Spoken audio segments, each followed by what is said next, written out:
What's up, guys? Welcome to the Hot Crypto and Tech YouTube channel. I have my boy here, Zeroth, right? Is that how you say it? How you say it? How you pronounce it? Zeroth, that's right. From Evermore. It's a proof of work project, which is great because that's what we cover here on the Hot Crypto and Tech channel. Zeroth, what's up, man? How are you? Doing well. How about you, man? I'm doing great, dude. Can't complain. You know, life is good. So tell me about yourself. How'd you get involved in this project? How did you even get involved in crypto? Yeah. So my background, I've been in crypto forever.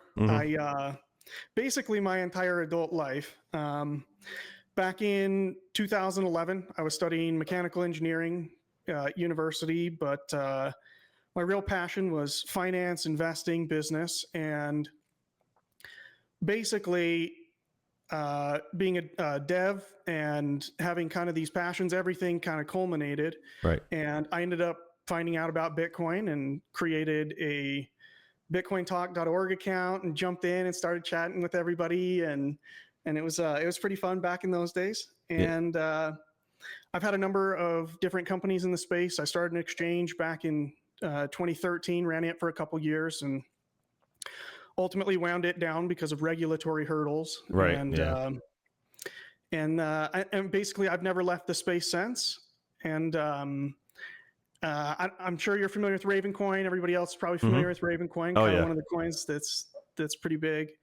One of the creators of Ravencoin is actually one of my good friends, and so I was kind of there from the beginning of it, and I saw a lot of the cool tech that they were building, and there was this kind of core group of us that were a part of the kind of the original guys in Raven, and we wanted to expand and take some of the cool technology that they had built, Right. and take it to the next level. And so there was a bunch of research that we were doing a couple years ago on DeFi, and ultimately that culminated in us creating Evermore. And Evermore's purpose is to create a safe and simple DeFi protocol that competes with EVM chains. And so it really is meant to be a direct competitor that creates a completely different way of doing DeFi than Ethereum and some of these other EVMs. And I'm sure we can kind of go into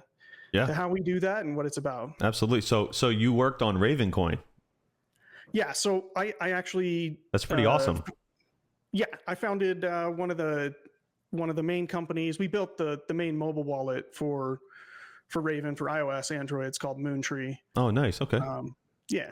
I did not know that. That's awesome. So with Evermore, you guys want to get into DeFi. What problem is it fixing in the DeFi space, and what makes Evermore different from every other, proof of work coin that's claiming to do the same thing?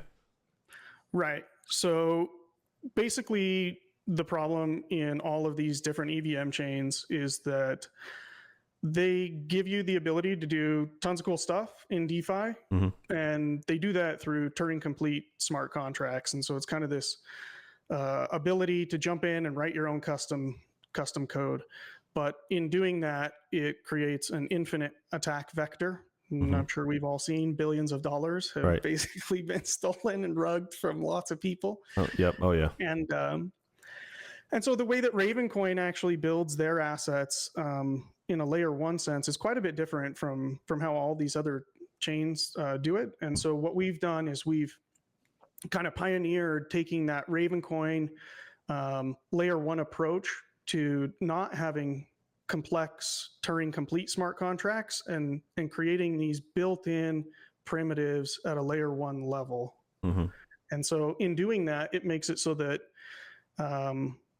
you eliminate a lot of the risk associated with all of these different types of financial contracts. And obviously that's particularly important for the future that we all want to live in, which is a decentralized future where you can do all of these cool financial contracts, but we want to do it on a platform that's pretty serious about security and is doing it in a much more safe and simple way. Right.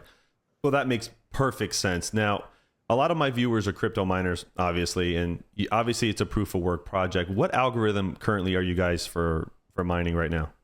Yeah, so it's EverProgPow, which is it's basically just a slight tweak on Kapow. Now, you guys are wanting to stick more with the GPU miners. Obviously, you want to remain ASIC resistant. This is very important to some of my viewers because a lot of people think ASICs are the devil and they just ruin projects. What's your take on that? How do you feel about ASICs, and are you a GPU miner yourself? So ASICs, I don't know that I consider them to be the devil, but if they're not, they're pretty damn close. And so, we'll not switch to ASICs. We care a lot about GPU miners. I think that it was unfortunate with kind of the ETH scenario and how they've moved on to kind of proof of stake. Right.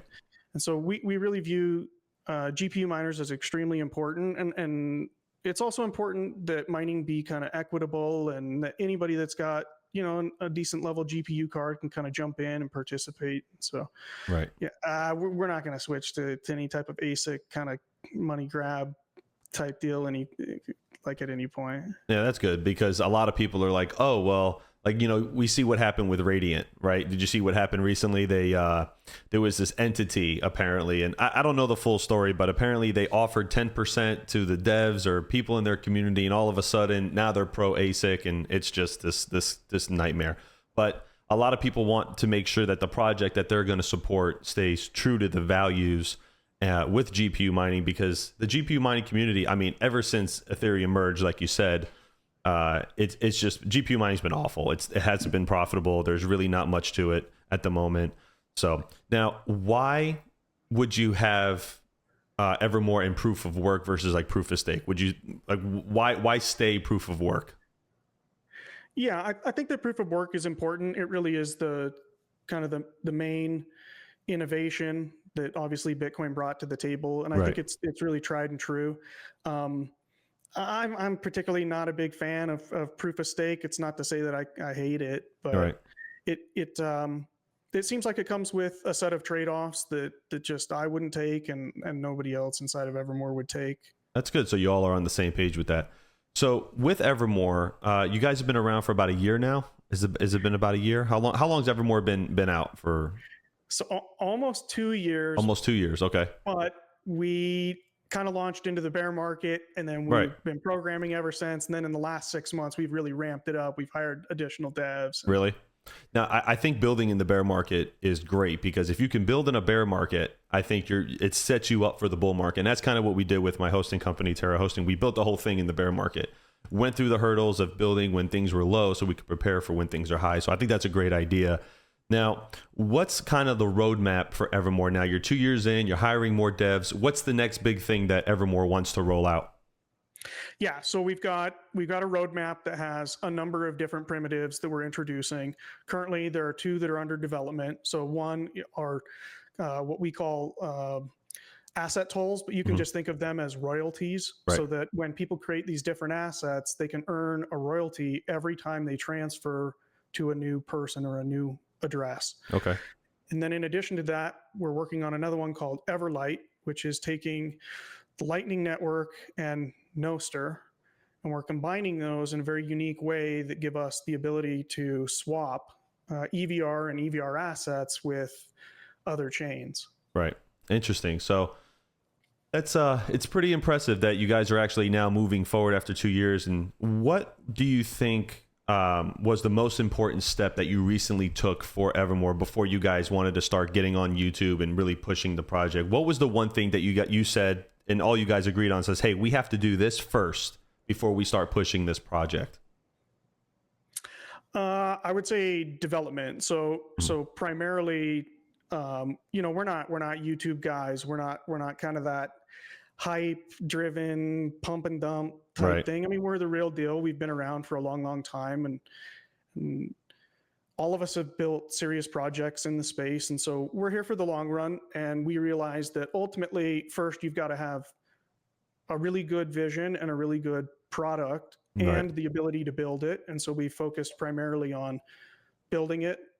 And then it's only now that we're going out and we're starting to try and drum up more media in order to make people aware of the things that we've built and the things that we're continuing to build.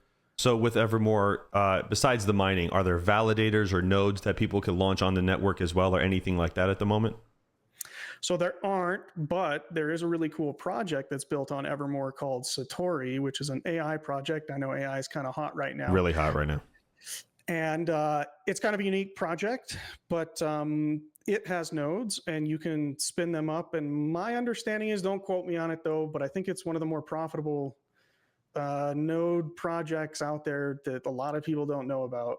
So, well, I'm sure our viewers will go and vet that one out. Trust me, they'll definitely go and look. But right now, besides Evermore, what are some of the other projects in the crypto space that you like and that you've been watching and that you want Evermore to compete with? Yeah, so I think there are a number of interesting things. I think privacy coins are particularly interesting. I think really the way that I view the overall industry is in a few different sectors. So I'd put them in like these buckets. Mm-hmm. So you kind of have the Bitcoins, which is kind of trying to be, well, I guess it really is not trying to be, but it's going for the money play. Right. Like the store of value money play. Right. Yeah. And then there's the privacy coins, which obviously are going for privacy. And I think that that's particularly interesting. I also think that there's kind of the DeFi play, and I find it particularly interesting. I also think that there are a ton of coins out there that aren't doing things that I find particularly interesting. Just another mousetrap. Just another mousetrap. Yeah. And then there's kind of the AI and DePIN and some other things, but I'd maybe put that on a little bit of a lesser tier, or maybe kind of a wait and see. But I definitely think that the future, we're going to have kind of your privacy coins, your currencies, and then your kind of decentralized finance. Those seem a bit more certain. Then everything else is kind of, I'm not sure. So quick question. Explain to me the tokenomics from a 30,000 foot level. Do you have a dev fee built in? What's the max supply of Evermore? Is it kind of like Ethereum where it just keeps creating its own? Explain to me, what's the max supply? Give me the rundown. Okay. So because of a lot of us are kind of Bitcoin Raven OGs, we believe in a lot of the same similar core values. So it's a capped coin, 15.3 billion total. Currently, there's 18.1 or 18.2 billion. 1 minute block times. There's a 10% dev fee. Okay. Block reward 2778, so 2,778. EVR 2,500 of which goes to the GPU miners, and then the 277 go to the Evermore Foundation, which is a nonprofit foundation that we've set up, and all of that money goes directly towards development. I don't get paid. Nobody else gets paid. It just purely is for development. Right. That's interesting. So what exchanges is Evermore on currently? And do you have plans to get on maybe a tier 2 or tier 1 exchange? Yeah. So right now we're on ZegX is the main exchange. Okay. We're also on SafeTrade, which is obviously kind of a lower tier exchange. It's good though. I've used it. Oh, okay. Yeah. Cool. And then in addition to that, recently we got on Trade Ogre, or how I'm not. Trade Ogre. Yeah, Trade Ogre. Yeah. Trade Ogre. And then there's a community initiative right now to get on CoinW, and I'm pretty sure that that's going to go through. So I can't say for sure, but I'd imagine by this time next week we'll probably be on CoinW. And then there's also another community initiative to get us on Upbit. And so right now, an attorney is writing a letter to show that we are not a security. And so I anticipate at some point we'll probably be on there as well. Right. Well, that's interesting, man. Honestly, I think it's great. Now, one question I have, and this is the final question, I won't keep you too long. I see a lot of these projects, they have like a community-driven sort of decision-making philosophy where they ask members of the community, they vote. And I kind of feel like when no one steers the ship, things just kind of fall apart. Now, is that how it is with Evermore, or do you have like a lead dev that just kind of, guides the project a certain way with input from the community? Yeah, so I would say that we're certainly more the latter, where I'm in all of the different channels, so Telegram, Discord, Twitter, and I keep up with all of the different people in the community, and I can't say that I steer the ship, but I certainly voice my opinion and work with everybody in order to come to a consensus as to what's best for the project. So as much as it's certainly a decentralized project, the core people like myself and Hans and a couple of the other developers, we certainly, input with our voice and our opinions, and then it's up to the community as to whether or not that's the way that the project goes. And so far, the community has put trust in our opinions, and things have gone quite well. We think that it will continue to do well. One of my favorite projects right now is Ergo, and I really like what they're doing with the Rosen Bridge, and getting more into the DeFi space. Have you heard of Ergo at all? And what, if you have, I want to know your opinion, and I want to know your opinion on Caspa, because Caspa seems to be like one of the hottest proof of work coins right now. So I am familiar with Ergo. From a technical perspective, though, I'm not quite sure of the things that they've implemented or how they're doing what they're doing in particular. Rosen Bridge, I'm not 100% sure on. I've heard people throw it around. Yeah, but I'm not quite sure what it is. I think it's really, really cool. It's a bridge to other ecosystems, essentially, and what they're trying to do. What's your thoughts on Caspa? Have you looked at Caspa at all? I mean, you definitely heard buzz about Caspa right now. I've definitely heard about Caspa.